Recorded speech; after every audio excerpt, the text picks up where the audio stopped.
Welcome everybody to another episode of my podcast, and hello on my vlog if you're watching on YouTube. I will get the things right at some point. As my avid listeners always know, I'm always delighted to have my guests on. This has taken today's guest, Scott, and myself rather a long time to get to this point. I'll blame myself rather than our inability to communicate across different platforms. But Scott is the founder and CEO of UpContent, which is an amazing content curation platform. I met Scott via the wonderful Kate Bradley Chernis at lately.ai. So if you're not looking at lately.ai, please do.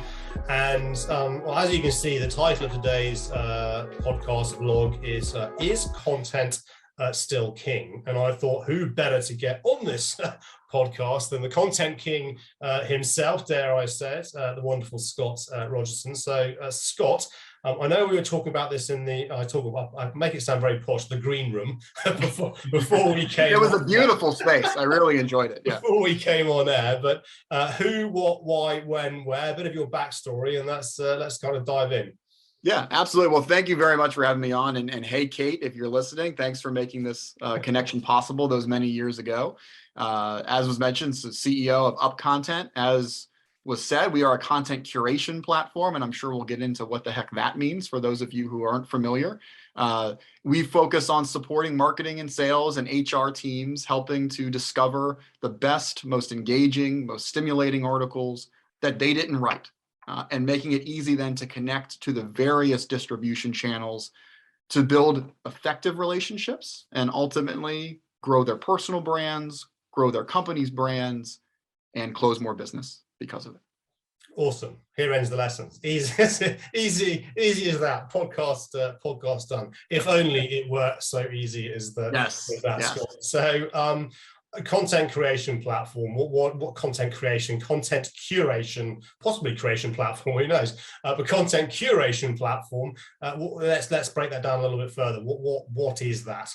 Yeah, I mean, you said the word that most people will say after the word content, right? That's just the natural to say creation. And creation has been the focus of content for a long, long time, particularly as we talk about digital marketing or social selling, sales enablement. It's what content can I create that's mine or my team's to get to my other team members so that they can espouse the virtues of working with my organization. One of the challenges that comes of that is if I don't have another C word, not that one, context around why I should read that article that your team now has beautifully created for me. If I don't know where that's coming from, I don't know what it's grounded in. This is a particularly acute challenge in areas of professional services like accounting or legal, financial services, consulting, right? If I don't know where these ideas are coming from, how do I know that I should spend time watching that video or reading that document?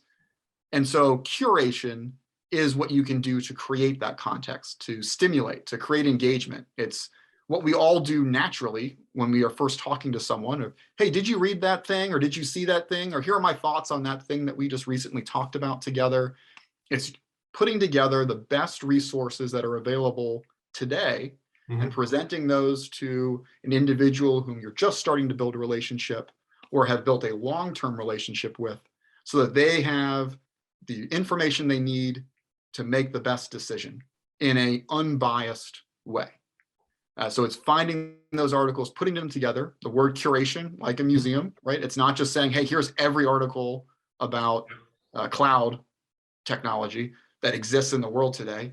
Here you go, enjoy digging through that. But it's picking out the best ones that you think are worth reading, maybe adding a little bit of your perspective and making it easy for that person to consume that information so that they feel more informed to take that next step with you in deciding if your offering, your solution, your service is best for them. We all know that the educated prospect is the best prospect, not only for the actual sales process, but most importantly, when they are a customer and they don't feel like, I really wish I would have known that before I said yes to this. That's not the customer that you want. And by providing them with these curated pieces, it makes it more simple for them to not have to go and do the research on their own and be part of the interwebs to find those bits and pieces that are most valuable. You're that trusted resource for them, for both your own content and the articles that you found externally. And very much sings to the kind of the hymn book that I preach. I don't know why I went with that analogy, but you want to be sharing and engaging with more third-party content than just broadcasting your own corporate content, be that one-to-one or one-to-many through social channels or whatever the future channels might be. But some of my listeners may be thinking, okay, why do I need an UpContent in my life, Scott? Because Google Alerts works for me in terms of surfacing me kind of stuff, which, let's be honest, you probably don't do anything with anyway, but Google Alerts is good. So why do I need something like UpContent in my life? Yeah, it's a great question. And the way that UpContent formed is I was running a marketing agency back in the late 2010s, like 2015, 16, 17 time period. And our team was using a lot of the tools that you just mentioned, like Google Alerts, right? Who wouldn't use it? It's nice and free, and you put stuff in and it's supposed to send you information. And the challenge was that exactly what you said. What do I do with that now? Like, it's stuck in my inbox. I have to go hunt for it again. I have to then read through those articles by clicking on each one. And then I have a Tabageddon problem on my browser. I then pick the ones that I like. And now what's my next step? Okay. If it's just for me, I still have to copy that, open up LinkedIn, paste it in, type my post, hit share. That becomes exponentially more difficult if I'm trying to enable my team to accomplish that action, right? So then I'm copying it and pasting it into this thing. I'm putting it into Slack. Maybe it's going into my social selling technology. I'm trying to get it out as a recommended article through my email system. That's a lot of effort after you found it. And particularly for curated articles, as you said, the benefit of curation, just like the benefit of a museum, is not that they have one good thing, right? You can't just share one article from Forbes and say, well, that's the end of my exhibit. Hopefully you've gotten everything you needed from that. But you have to be consistently sharing this engaging, reinforcing, contextually relevant content. And if I have to do all of those things, my default is going to be doing nothing, right? And I'm just going to go back and focus only on original content because those are my assets. That's worth the squeeze in my mind. UpContent was created to certainly help you discover articles. So we're unlike maybe some other tools that teams have used in the past where you're putting in specific RSS feeds into content, and then it's just finding everything that has been published in those feeds. You start by putting in keywords. So we want to help you discover articles that you wouldn't have found otherwise. That's benefit one. The other benefit is then we are integration first minded. So if you're using a great tool like Lately that you mentioned, or Hootsuite, or Buffer, or a myriad of other technologies, HubSpot, Constant Contact, MailChimp, those are all partners of ours. So what we don't want to do is create all those additional steps. We want approval workflows to be easy. We want everybody in the organization to feel like they can take 30 seconds and recommend an article that they read that they think would be valuable, and that the marketing team or the sales team or the sales individual can leverage that institutional knowledge of the organization to make themselves look good and help their prospects make better choices. And so that's really where we've seen most of the value from UpContent. You have to find the article, no doubt. That's kind of table stakes. But the distribution side and the collaboration element is really where we've had a lot of excitement in working with our customers. And is it just written? I say just because there's a lot of written word out there. But what type of content does UpContent enable someone to go and kind of search and find and curate? Yeah, that's a great question. And as you mentioned, there's a lot of written word. We surface about 5 million articles on a monthly basis for our customers in English. We also can surface content in about 16 other languages with different dialects below that. We are focusing on text only at the moment. It is, as you mentioned, a big enough challenge. And we've also seen often from a third-party side, while we talk about content as a whole and we talk about the value of podcasts, which I totally subscribe to, value of video content, it's hard to see that same value when you talk about using somebody else's video or somebody else's podcast. For a couple of reasons. One is it's harder to understand what that video or podcast is about. I have to kind of really listen to the whole thing every time. And then the other bigger question, which is more naturally solved with text content, is where am I sending them? For the podcast, what link am I sending them to? And am I going to lose them in some sort of rabbit hole? And I could send them to the YouTube link for video, but what's going to show up on the side? Are they going to remember to come back? And if I do it in a different way, am I damaging the copyright of that creator? And so the way we tend to see our customers leverage curation is with text-based content, where we are sending them back to the native habitat of that article. We do have an opportunity to overlay your own call to action on that to drive that stimulated traffic back to like a video or a podcast. But those videos and podcasts, that's really where we say, look, you can't just utilize curation and say, great, I don't have to create anymore, right? This is awesome.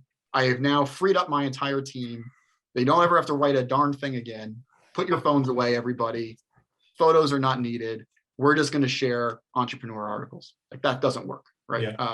And similarly, as we talked on, you can't just go the other way either. It has to be that mix of both.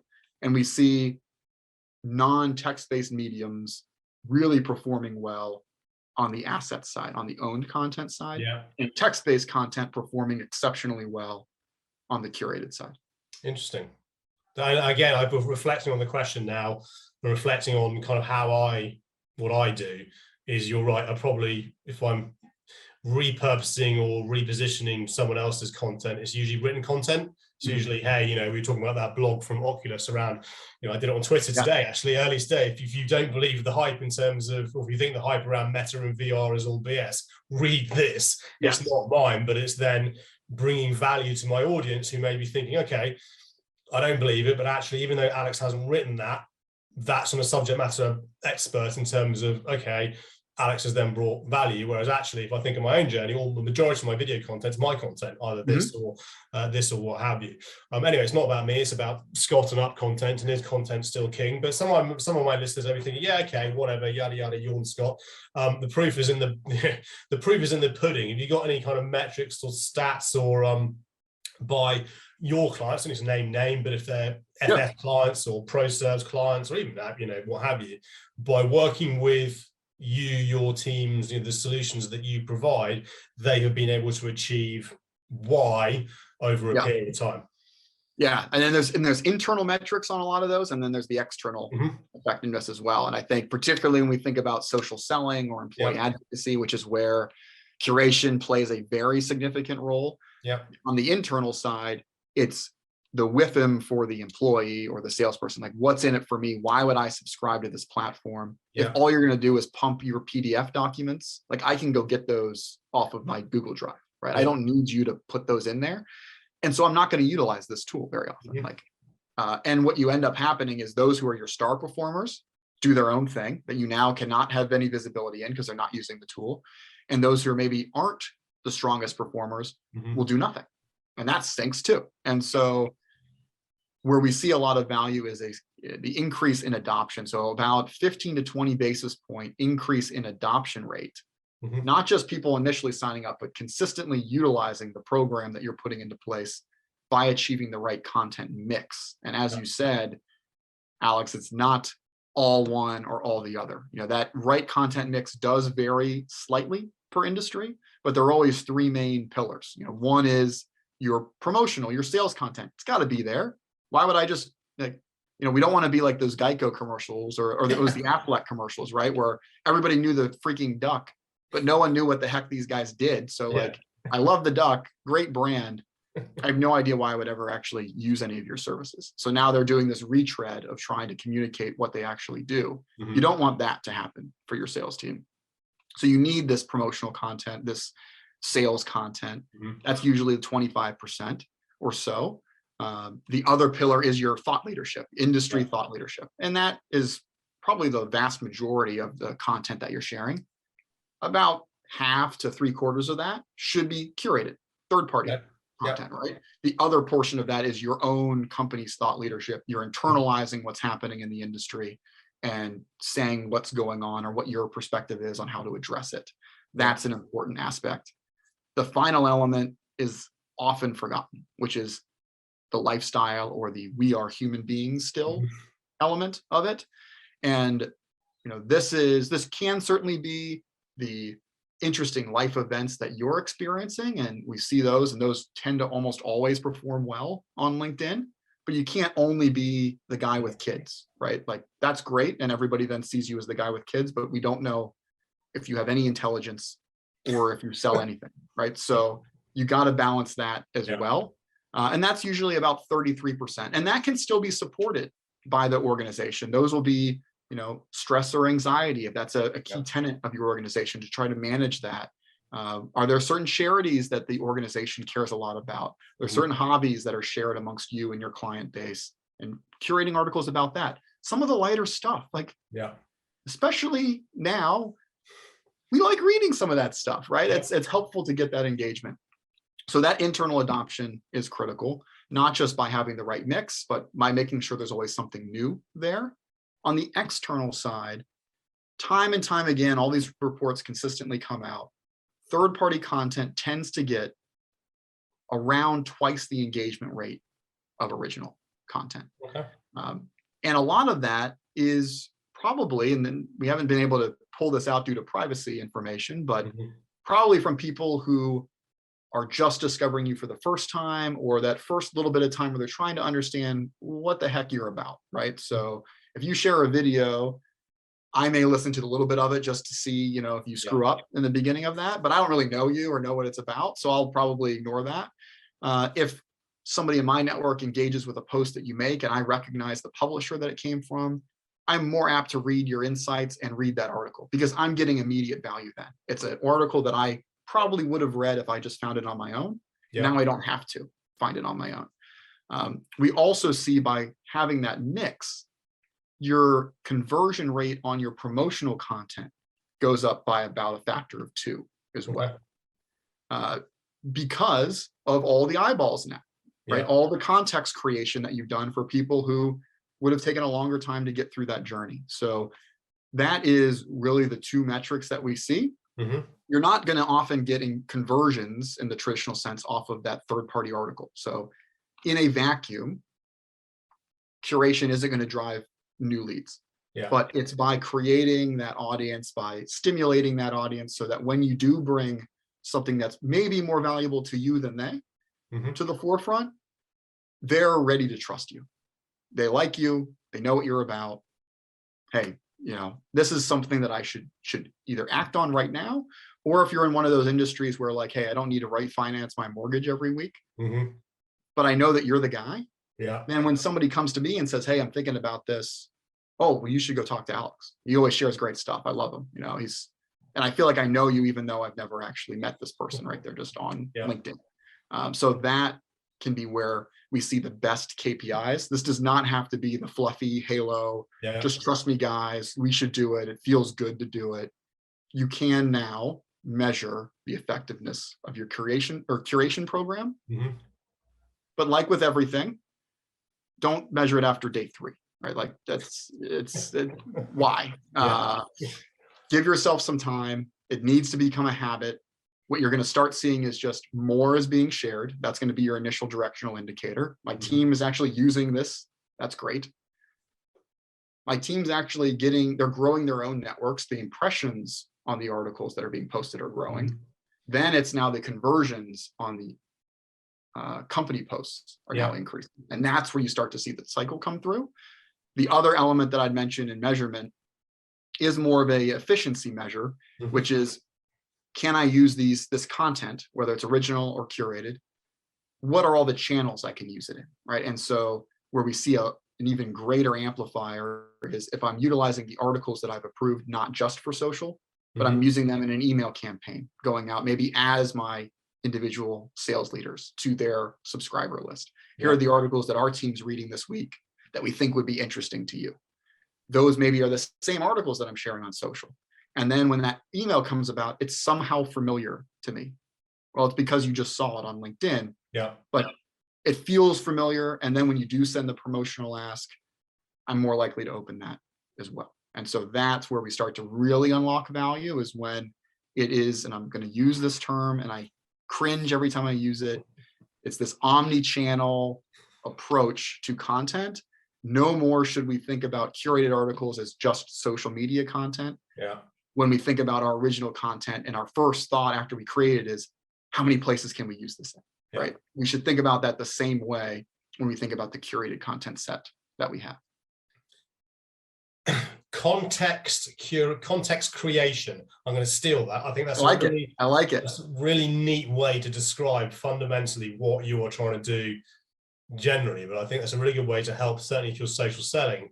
That is probably a really neat way to wrap up what the end goal is creating that context around you based on, as Scott's talked about, the different kind of buckets of content, but then the volumes in which you should use it. And I'm a big advocate of that in terms of the bring value piece to your network. I'm losing faith with that term as well, as much as I'm losing faith with the term personal branding. I don't know what else to call it. So with all that in mind, I think that's kind of set the scene really, really well in terms of what UpContent's all about, what it can do for you as individuals and you as organizations. And we've got the title is content, come on, Alexander, still king, which, I mean, evidently, of course it is, but and you touched on this in terms of the personal aspect around this. We're human, right? Or are we going to be human based on where we're going? We're really interested in terms of your insight, what you've seen on your side, your side of the world, what you're hearing, any kind of data or metrics to potentially support this. And don't worry if there isn't any. But over the last 2 years, so during the pandemic, what I've seen primarily on LinkedIn, because that's kind of the safe social media platform for most business folk to be on, is this massive shift in the type of content that is being pushed out there. 5 years ago, LinkedIn, professional platform, you share professional business related only content, either the company content or a professional blog, professional video, or something from Forbes, for example, that UpContent has surfaced for you. Then global pandemic hits. Fingers crossed, we're now coming out the other side of that. But when we were suddenly all forced into little screens and working from home, when we started to peel back the corporate veneer, which typically is how we present ourselves on LinkedIn or on social, and you see people in terms of, oh, look at the nice house they've got, or the kids, or the cats, or whatever it might be. This started to morph into people sharing this on LinkedIn. I think it got a little too far, probably during 2020. Then it dialed back a bit. But now with the advent of video, now with the advent of TikTok, and we're waiting to see what LinkedIn do in the video, their video revamp. You've got audio rooms coming out, so audio content is really an interesting space at the moment.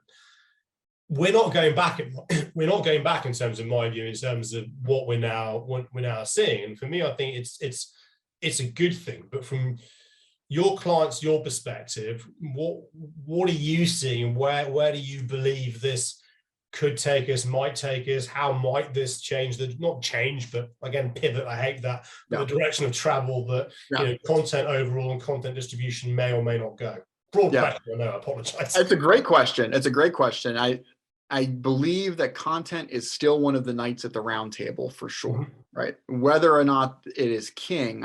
What's been interesting over the last 20 months or so is that it feels like the person has now become king, whereas before the individual in the organization was a conduit for the content, right? We had all seen those calculators that frustrate the heck out of me, right? Hey, you should employ a social selling program because if you have 10 pieces of content and you have 100 employees, that's 1,000 social posts that you don't have to do yourself, right? And voila, right? It's just blasting it. So if you can paper the world with your content, that's success. And we've learned that that's not, from the employee's perspective, you better not show them that calculator or they are going to delete that app immediately, right?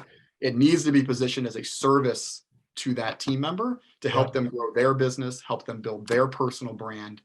And by doing it, it reflects on the company. And so people seem today, whereas when I started in consulting, it was very much you are who you work for. Yeah. Right. And I think that has now shifted to the firm is who works for it. right? And Okay. that has been a very interesting shift. Even talking to those who are newly coming out of undergrad and looking for consulting roles, they're not just going through the same list, right? They're looking to see, this is the person I interviewed with, who else is on her team, where are they based, what are they sharing, do they seem like they know what they're talking about, do they seem like people I can work with? And that's how they're making their choice.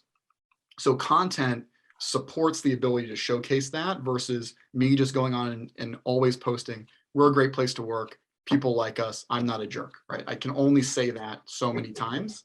And to your point, lifestyle content is critical, but artificial lifestyle content, for me at least, creates such a visceral reaction where you know it was this staged, like, I don't need to see a picture of your cappuccino, right? Like, what does that tell me? Like, okay, you drink coffee and you like the heart versus the little flower on it. Like, cool.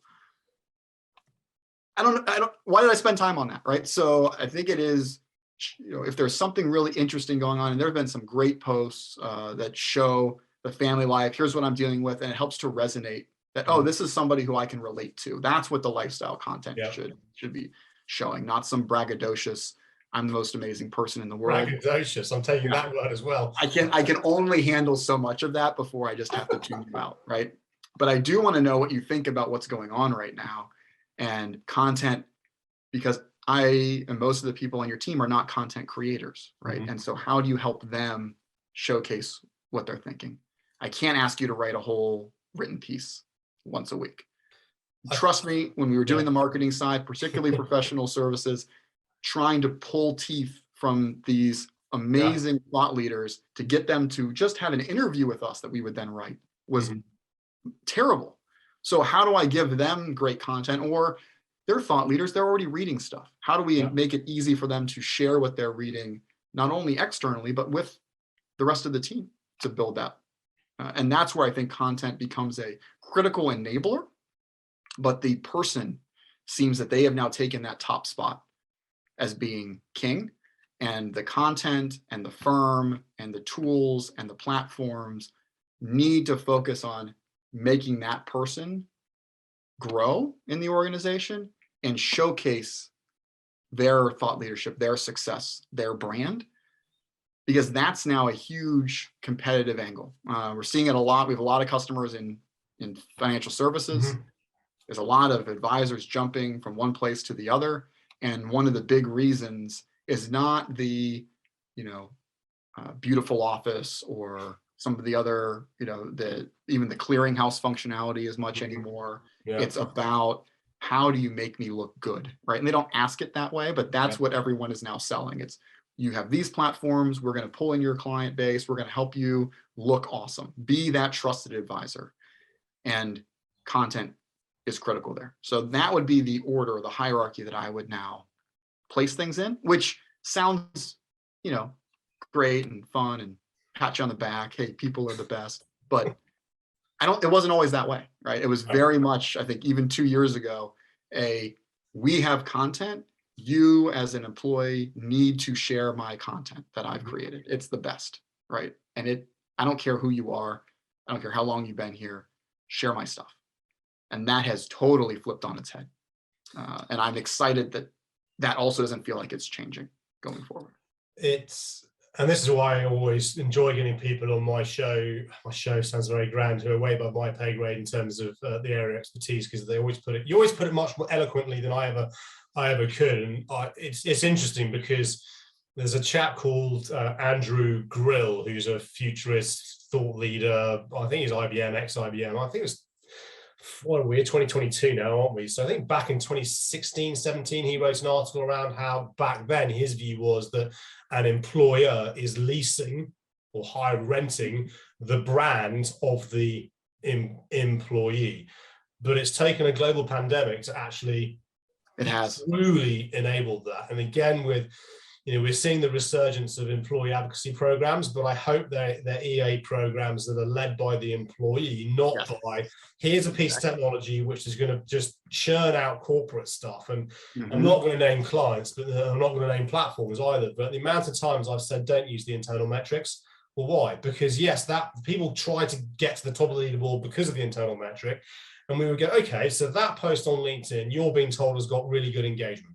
Let's go to LinkedIn. Let's look at that post. Let's actually see who is engaged with it. Oh, right. It's all your own employees. Yes. Let's see who viewed that post. Oh, it's your own company, which could be useful to a certain extent for a global organization, and all your competitors. Right. That number's bullshit, with the greatest respect in the in the world. It's like, oh, I didn't even know that kind of thing existed. So I was on a future webinar, CMO, whatever thing last week with Gartner, and they were saying by 2023, so end of next year, they predict that 90% of all B2B organizations will have a robust employee advocacy program in place to support the overall agenda of what we're trying to achieve as an organization, not only from a sales and marketing perspective, but, you know, to your point, Scott, around the next generation coming in for employee. They want to know what your purpose is. They want to know what your stance is on being, you know, ESG, LGBTQ, all this kind of stuff. You have to be talking about it, and actually the leadership have to be talking about it, but not in a I'm talking about it because I have to be talking about it. I'm talking about it because I actually care about it and I believe in it myself. It's fascinating. So we touched on this. So let's really go there. I have been tinkering with Meta and the Metaverse and virtual reality, having bought an Oculus Quest 2 VR headset. If you can afford it, listeners, I highly recommend that you do, because it'll open your eyes to certainly where collaboration is going.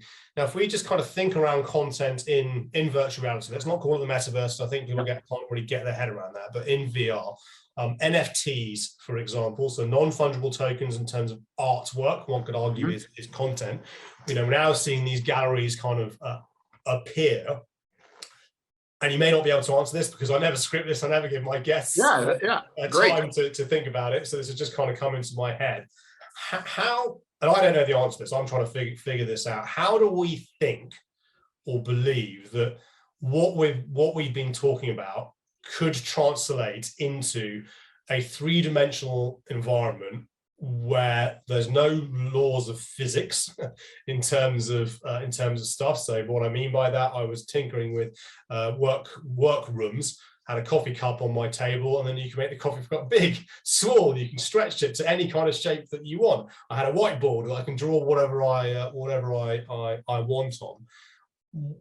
How, again, I'm trying to give you time to formulate your answer, Scott. How do we think that the world of content creation, UpContent, what, you know, where, how, what, why, when? And again, forgive me for putting you on the spot. No, I think this is great. And there's two answers that come to mind. One is, I think I have no doubt it's going to happen. And then one is this would be really cool if it happens. I think the no doubt it's going to happen is there's still an asynchronous element. There's still always going to be an asynchronous element. You know, if we kind of think about the metaverse as replacing or enriching what we're doing right now, right? There's this in-person quasi engagement that can occur. You can't replace that by, well, instead of us talking here, read this entrepreneur article. That doesn't work. But how do I get that meeting? How do I convince you that it's worth the time for us to connect with the limited time you have? Because that's not changing, unfortunately. Until they can freeze the time, then it would be awesome. But we still need to convince you, just like you had to convince me that getting on a plane makes sense, or I had to convince somebody else that getting on a plane makes sense. I'm gonna have to convince you that spending this time together makes sense. Third-party content, the traditional use of content, that's always going to be there, because I don't want to be talking to somebody with the Oculus headset on all day long. Virtual conferences, I think it's going to be even more critical, right? Just like we used to do, where you could kind of just sit outside in the hallway or in the coffee shop across the street and book your schedule. And you had to plan a lot in advance, right? I think we've all made that initial mistake early in our career where we just show up at the conference, right? We're like, what am I doing here? Like, who am I talking to? Like, hey, what do you do? Like, that's a terrible approach.